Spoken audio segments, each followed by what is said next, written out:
नमस्कार दोस्तों, आज हम बलिया लोकसभा क्षेत्र के कंसारी ग्राम सभा में मौजूद है और हमारे साथ मौजूद है समाजवादी पार्टी के वरिष्ठ नेता, जिनसे हम तमाम मुद्दों पर बलिया की राजनीति पर चर्चा करने के लिए बैठे हैं। सबसे पहले आपका स्वागत।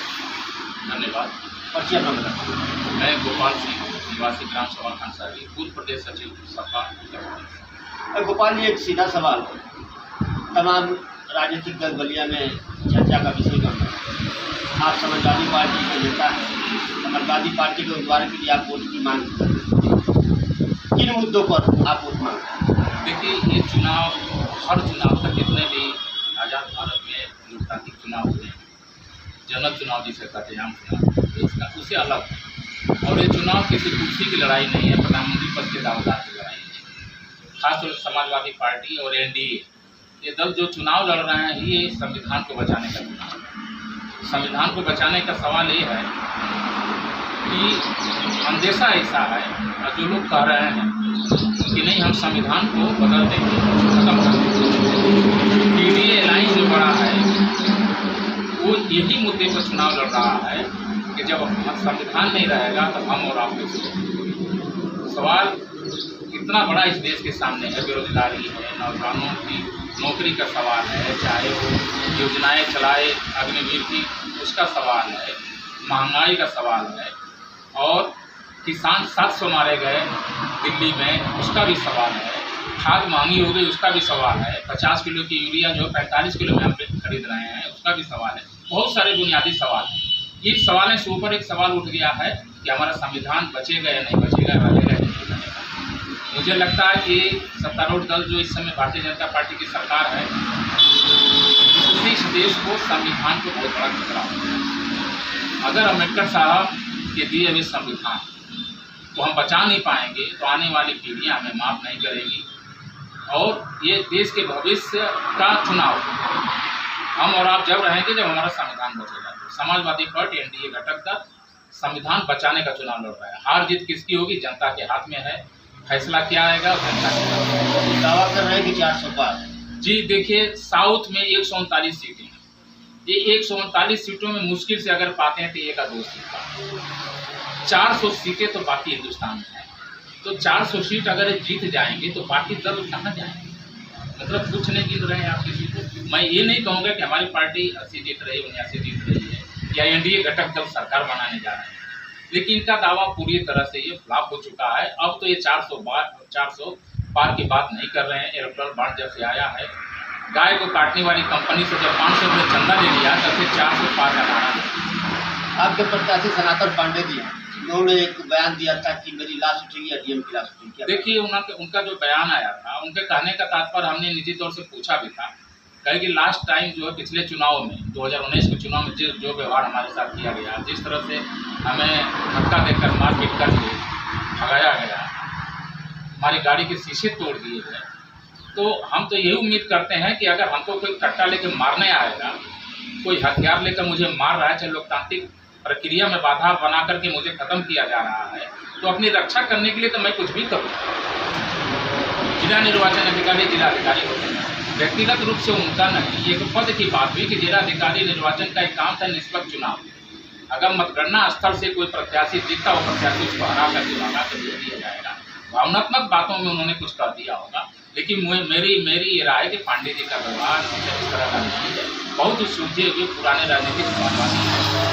यही बात। मुख्य मुकाबला किस पार्टी से आपका है? भाजपा से। और सब कैसे हो? नीरज शेखर जी प्रत्याशी हैं यहाँ से। क्या भी देखिए उनके बारे में? जी, नीरज शेखर जी पुराने समाजवादी, और हिंदुस्तान में एक ही समाजवादी प्रधानमंत्री मिला, चंद्रशेखर जी। चंद्रशेखर जी हम लोग के अनुयायी हैं, हम लोगों के मार्गदर्शक रहे हैं, और सभी लोग उनको बहुत प्रेम और स्नेह करते थे। खासतौर पूर्वांचल की धरती से उठकर प्रधानमंत्री के पद पर थे। नीरज जी जब पहला चुनाव लड़ने के लिए नेताजी के पास गए और बसपा के पास गए, तो बसपा नेता ने कहा कि आप हमारे सिंबल पर चुनाव लड़ जाइए, हम आपको जिताते हैं। जब वो नेताजी के पास गए तो नेताजी ने कहा चाहे तुम जिस दल से लड़ो, हम तुमको समर्थन देकर जिताते हैं। ये बातें नीरज जी को प्रभावित की और वापस आए। नीरज जी 10 साल से सत्ता में, 5 साल से सत्ता में है, 10 साल से यहाँ की है राज्यसभा का। मुझे नहीं लगता है कि विकास के नाम पर वो इतना चिंतित है कि बलिया लोकसभा के विकास के लिए कुछ नहीं। मुद्दा उनके पास नहीं है। सनातन पांडे को एमपी नहीं थे, न सरकार में। नीरज शेखर की सत्ता में है, सरकार में पहले भी थे, अभी भी हैं।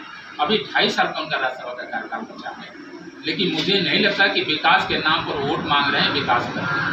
बीते दिनों से देखा जाए तो बलिया लोकसभा क्षेत्र में मोहम्मदाबाद, मोहम्मदाबाद लोग अपने आप को ठगा महसूस कर रहे हैं। जी बिल्कुल ठगा महसूस कर रहे हैं, और खासतौर से पांडे जी को बहुत भारी समर्थन मिला हुआ है।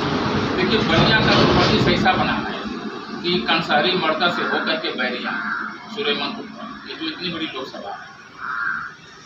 पिछली बार के चुनाव में पांडे जी 13,000 समथिंग वोटों से हार गए, लेकिन आप इसको देखेंगे कि सपा के पास जो दावा है कि हम जीत रहे हैं, तो हमारा तर्क यही है कि हमारे पास 3 विधायक, बलिया सदर को छोड़ करके एक उधार की विधानसभा है जो हमारे समर्थन से अहमदाबाद, पटना और 3 विधानसभा हमारे पास है। बलिया जिला पंचायत अध्यक्ष हमारे पास है। इसलिए हमारा दावा मजबूत है कि हम चुनाव जीतेंगे। पांडे जी के साथ सिंपैथी भी है, उनके साथ जो व्यवहार किया गया था।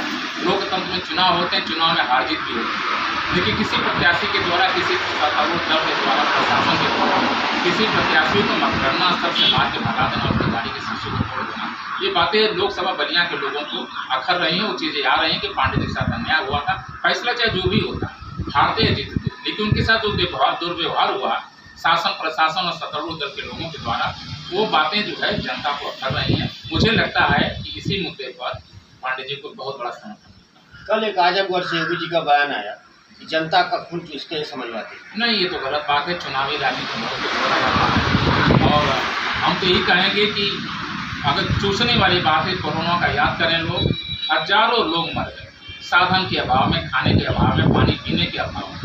ये खून चूसने वाला कौन है हिंदुस्तान के जनता? 60 रुपये का पेट्रोल, 100 रुपया महंगाई चरम पे।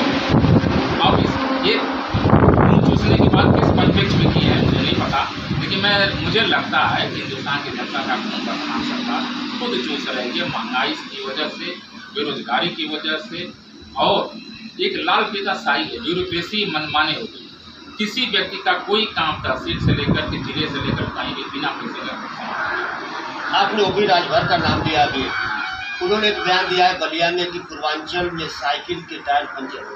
देखिए, ये राजनीतिक बयान है, और राजभर जी के बयानों पर कोई बात का तो कब क्या बोली। योगी जी को कटोरा दे करके भीख मंगवा रहे थे, मोदी जी को कह रहे थे कि विश्व का सबसे झूठा है।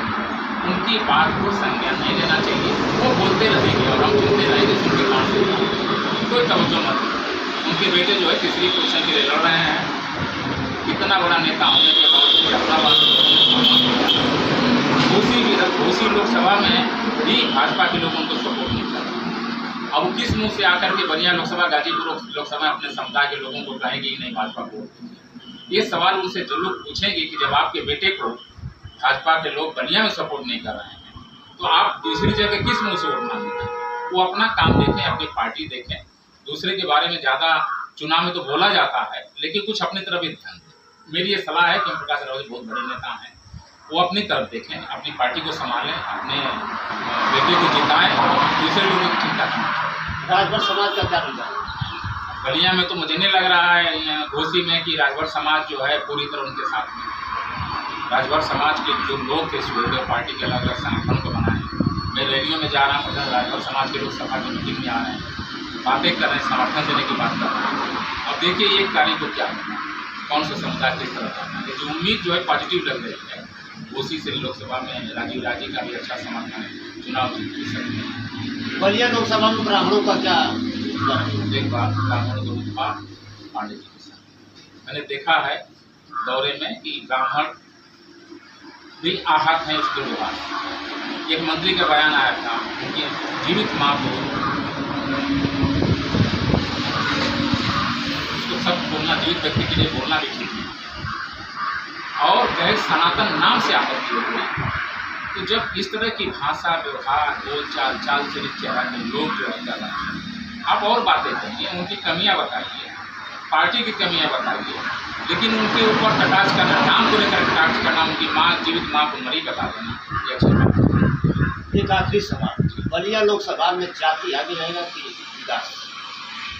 दोनों हमको लगता है कि विकास तो सबको चाहिए, रास्ता सबको चाहिए, सड़क, शिक्षा, स्वास्थ्य सबको चाहिए, और जातिगत समीकरण भी काम आता है। क्योंकि मैं देख रहा हूँ कि जब चुनाव वितरण होता है, मैं अपनी बात नहीं कहूँगा, पार्टी की बात करूँगा, जब टिकट दिया जाता है तो जाति समीकरण को देखते हुए जरूर कहीं ना कहीं उसका देश है। सनातन पांडे जी का एक और बयान आया था कि एक परिवार की राजनीति से मुक्त होगी बलिया लोकसभा क्षेत्र, और इसके बारे में मुझे जानकारी नहीं, लेकिन अंदरूनी मामला है भाजपा का। उनका कहने का मतलब था कि चंद्रशेखर जी थे, चंद्रशेखर भाई नीरज जी हैं, चंद्रशेखर जी अभी दुनिया में नहीं है। अब किस परिवार के बारे में बोलेंगे मुझे सही जानकारी। जहुराबाद का मुख्य मुद्दा क्या होगा? जहुराबाद का मुख्य मुद्दा विकास। आप देखिए, सबसे पिछड़ा इलाका हमारा, सड़क के मामले में हो, किसी भी बात से हो, आप देख लीजिए 10 साल 15 साल के अंदर जहुराबाद में एक तहसील के अलावा और कौन सा काम? तहसील कासमाबाद में नहीं होगी समाज। रोड की जर्जर अवस्था है, कहीं से कहीं चले जाएंगे, कोई विकास नहीं दिखाई देता है कि नहीं ग्रामीण स्तर तक हम विकास मिलेंगे। दावे तो बहुत किया जा रहे हैं, लेकिन मुझे नहीं लगता है कि जिस तरह का विकास जहुराबाद को चाहिए। अभी कैबिनेट मंत्री बने हैं तो सबसे ज़्यादा ध्यान जहुराबाद पर देना चाहिए। जहुराबाद प्रगति करेगा, हम लोग खुश रहेंगे सभी। पिछले दिनों बसपा छोड़कर सपा में आए हैं सदा फातिमा, क्या करेंगे? जी, स्वागत है। सादा फातिमा पुराने समाजवादी हैं, किन्हीं कारणों से पार्टी छोड़ के गई थी, जो पार्टी को मजबूत करने के लिए आ रहा है उसका स्वागत करेंगे। सादा फातिमा हमारी पुरानी नेता रही है, अब आई है तो उनका और ज़्यादा स्वागत है। आखिरी सवाल, 1 जून को मतदान होना है, क्या क्षेत्रवासियों को और बलिया लोकसभा क्षेत्र? देखिए, हम तो अपील करेंगे कि 1 तारीख का मतदान जो है, मैं बताया पहले भी कि ये जनरल आम चुनाव की तरह नहीं है, बहुत विशेष चुनाव है। आप घरों से निकलिए, वोट दीजिए और समाजवादी पार्टी को जिताइए। क्षेत्र का विकास करिए, जिले का विकास करिए, प्रदेश का विकास हो, देश का विकास। ये किस चीज़ का? बहुत बहुत धन्यवाद।